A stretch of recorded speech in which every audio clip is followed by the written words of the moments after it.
Aditya Birla fashion retail. Rohit ji का सवाल है, इन्होंने 76 पे लिया हुआ है, 5000 शेयर हैं, बाकी और भी नाम लिया है इन्होंने। देखिए रोहित जी, एक ही सवाल लेंगे, ऐसे ही बाकी सारे दर्शक इंतजार में बैठे हैं। हम लोग थोड़ा सा एक सवाल पे ज़्यादा समय लेते हैं तो सवालों की संख्या कम हो जाती है। खैर, तो क्या करें, 76 का भाव है इनका, आदित्य बिरला फैशन। ठीक है, बॉटम बनने का तो इंडिकेशन आ चुका है।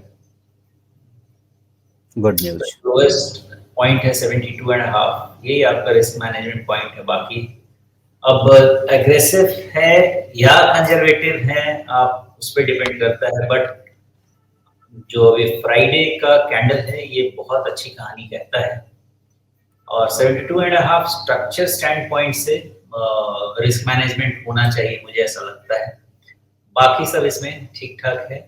कॉल आउट यही है, चूंकि याद आ गया तो बता दूं, ये हमारे कवरेज में है जी। आज से नहीं है, पहले से है, स्प्लिट के पहले से। अच्छा, अभी जो शुक्रवार की कैंडल है, ये इसको ले जाके छोड़ रही है जो 4 जून को गैप बना था। तो गैप ये वाला मतलब किस डेफिनेशन में आएगा? ये महत्वपूर्ण है या इग्नोर करना है?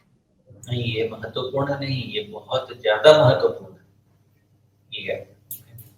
लेकिन अब इसको थोड़ा आप और बड़े टाइम फ्रेम पे देखेंगे ना, तो ये गैप गैप खेलने की इसकी आदत पुरानी रही है। यही आपका अप्रैल 24 में ऐसा ही गैप गैप खेला था, जी। तो अब वही गैप गैप खेल रहा है। तो ये है महत्वपूर्ण, लेकिन बिकॉज ये विद इन अ पैटर्न है, तो इस पर मेरा टेक रहेगा कि बहुत खास मतलब नहीं है इसका। और खास करके जो फ्राइडे का रिवर्सल है, इट स्पीक्स वॉल्यूम। और दूसरी चीज, सेक्टर है रिटेल, रिटेल पार्ट है कंजम्पशन का, और अभी हम इतनी कहानी कंजम्पशन पे कैच है। जी, थोड़ा लंबे टाइम फ्रेम में ये क्या कह रहा है, क्या कर रहा है? थोड़े लंबे टाइम फ्रेम में तो ये मतलब बहुत ज़्यादा वाइल्ड स्विंग्स के साथ, मतलब मुझे इसमें एक ही चीज़ समझ में आ रही है, जो कोई बहुत बड़ी आरी होती है ना, जिसके बहुत बित्ते-बित्ते भर के दाँत हों। हाँ, तो ये पैटर्न थोड़ा कॉम्प्लिकेटेड होता है, बट ये पैटर्न बहुत ही मुझे बहुत पसंद आता है। इसमें देखिए वाइड स्विंग्स हैं, अगर इसको अच्छे से समझे, सिर्फ सेक्टर अच्छे से समझ लिया जाए और राइट टाइम पे एंट्री करके पेशेंस दे, तो ऐसे ही 2 साल 3 साल में 100% खेलने को मिल सकता है। जी। तो अगर ये यहाँ से, अभी 81 का भाव है, अगर ये मन बनाता है कि पिछले टॉप को हमें वापस रिविजिट करना है, थोड़ा पार करना है, मतलब 100% का रिटर्न।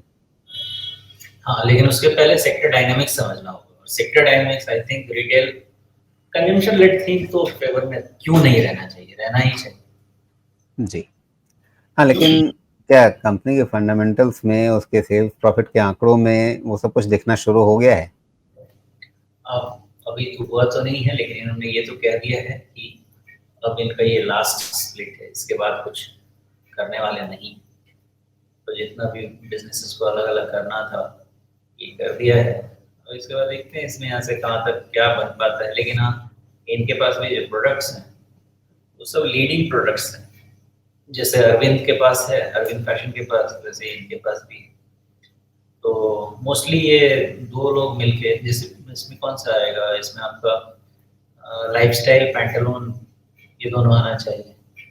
तो आप देखें, बाहर जाएं आप तो आपको शॉपर स्टॉप मिलेगा, उधर लाइफस्टाइल मिलेगा, और उसमें जी। कपड़े किसके मिलेंगे। मुझे लगता तो है कि ठीक ठाक बहुत इन सब का फ्यूचर जरूर रहना चाहिए। अभी महंगा दिखेगा। जी। ऑपरेशनल लेवल पे क्या हालचाल है इनके आजकल, तो देखिए 106 करोड़ का ऑपरेटिंग प्रॉफिट है क्वार्टर का। और इसी को देखा जाए तो 950 का, नहीं सॉरी 700 करोड़ का, 650 करोड़ का ऑपरेटिंग प्रॉफिट बनाया है ये साल का, करीब 1000 करोड़ तक भी अगर हुआ। और उसके अगेंस्ट में कैश बहुत जनरेट कर रहा है बिजनेस, तो इसमें कोई दिक्कत, कैश इतना जनरेट कर रहे हैं कि इनको फ्लोट करने में तो कोई दिक्कत कभी नहीं होने वाली है। टेलविंड आएगा तो जबरदस्त आ जाएगा। जी। 1600 करोड़ 1700 करोड़ कैश बहुत। बिल्कुल, तो फिलहाल इनका 76 का भाव है जो रोहित जी ने खरीदा हुआ है। तो 72-50 आपने कहा कि वो एक लेवल है जिसके नीचे अब जाने की संभावना कम लगती है। तो उसके आसपास मतलब ये अपना रिस्क मैनेज कर सकते हैं और जब तक उसके नीचे ना जाए तब तक इनको चिंता करने की, परेशान होने की जरूरत नहीं है। लगता तो नहीं। जी।